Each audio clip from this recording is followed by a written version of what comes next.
आप सभी को मेरी राम राम। हरिभूमि न्यूज बुलेटिन में आपका स्वागत है। आज की वीडियो में हम सबसे पहले बात करते हैं ऑपरेशन सिंदूर की। ऑपरेशन सिंदूर के बाद हरियाणा में पाकिस्तानी जासूस पकड़ा गया। इस जासूस को पानीपत पुलिस ने गिरफ्तार किया। पकड़े गए जासूस का नाम नोमान इलाही है। नोमान पर पाकिस्तान में बैठे आतंकी इकबाल को देश की संवेदनशील जानकारी भेजने का आरोप है। पानीपत पुलिस की क्राइम इन्वेस्टिगेशन एजेंसी की जांच में पता चला कि नोमान लंबे समय से देश विरोधी गतिविधियों में शामिल था और व्हाट्सएप जैसे सोशल मीडिया प्लेटफॉर्म के जरिए खुफिया जानकारी साझा कर रहा था। नोमान इलाही उत्तर प्रदेश के शामली जिले के कोराना के बेगमपुरा मोहल्ले का रहने वाला है। उसकी बहन की शादी पानीपत में हुई थी, जिसके बाद नोमान अपनी बहन के पास होली कॉलोनी में रहने आया था। वो पिछले 4 महीनों से पानीपत में रह रहा था। उसने पहले सेक्टर 29 की एक फैक्ट्री में मजदूरी की, फिर एक सिक्योरिटी गार्ड की नौकरी शुरू की। पुलिस का कहना है कि नौकरी के दौरान वो भारत की छोटी बड़ी गतिविधियों की जानकारी इकट्ठा कर रहा था, उसे पाकिस्तान में भेजता था। उसने देश की सैन्य और अन्य महत्वपूर्ण गतिविधियों की जानकारी भी दुश्मन को भेज दी थी। अब बात करते हैं ड्रोन की। भारत और पाक के बीच चल तनाव के बीच हरियाणा सरकार ने प्रदेश में ड्रोन के इस्तेमाल पर 25 मई तक प्रतिबंध लगा दिया। ये जानकारी गृह विभाग के अतिरिक्त मुख्य सचिव सुमित्रा मिश्रा ने दी। इस ऐतिहासिक कदम के वजह संभावित खतरों से निपटना और सुरक्षा के लिहाज से संवेदनशील क्षेत्रों की सुरक्षा सुनिश्चित करना बताया गया। हालांकि इस प्रतिबंध से कुछ एजेंसियों को छूट दी गई है। सुमित्रा मिश्रा ने स्पष्ट किया कि भारतीय सेना, केंद्रीय अर्धसैनिक बल, हरियाणा पुलिस, राष्ट्रीय आपदा प्रतिवादन और राज्य आपदा मोचन बल अपने आधिकारिक कार्यों के लिए ड्रोन का इस्तेमाल कर सकेंगे। अतिरिक्त मुख्य सचिव ने सभी पुलिस इकाइयों और स्थानीय प्राधिकारियों को अपने अपने अधिकारी क्षेत्र में ड्रोन की गतिविधियों पर कड़ी निगरानी रखने के भी निर्देश दिए। उन्होंने कहा कि किसी भी संदिग्ध गतिविधि की सूचना तुरंत उच्च अधिकारियों को दी जानी चाहिए ताकि समय पर उचित कार्रवाई की जा सके। अगली खबर रोहतक से आ रही है।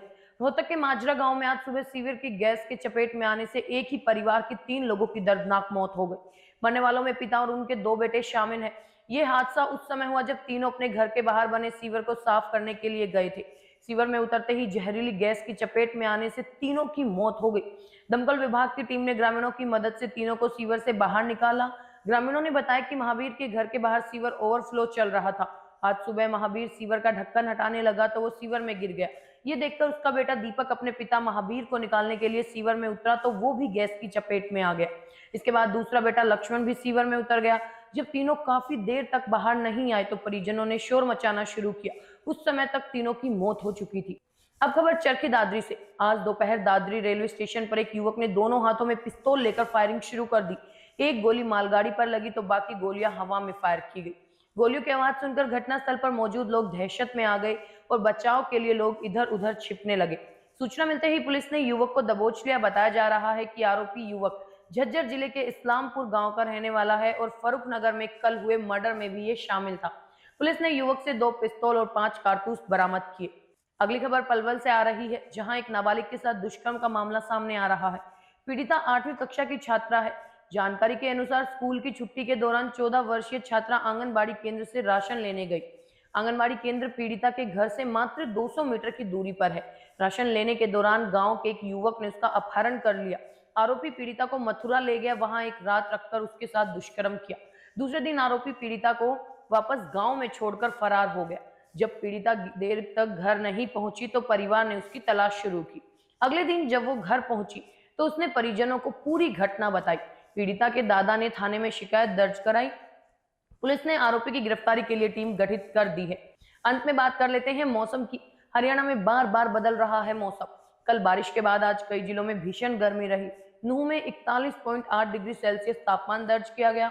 मौसम विभाग के अनुसार अगले 3 दिन प्रदेश में मौसम साफ रहने की संभावना है। हालांकि 17 मई को मौसम फिर करवट ले सकता है। मौसम विभाग के मुताबिक 17 मई को हरियाणा के 8 जिलों सिरसा, फतेहाबाद, हिसार, जींद, कैथल, करनाल, सोनीपत और पानीपत में बारिश होने की संभावना है।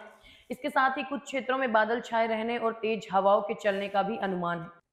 हरियाणा की ऐसी ही मुख्य खबरों से जुड़े रहने के लिए हमारे चैनल पर बने रहिए। वीडियो अगर पसंद आया हो तो उसे लाइक करें, शेयर करें, सब्सक्राइब करें। खबर को अगर विस्तार से जानना है तो हरिभूमि अखबार पढ़ें या फिर हरिभूमि वेबसाइट पर जाएं।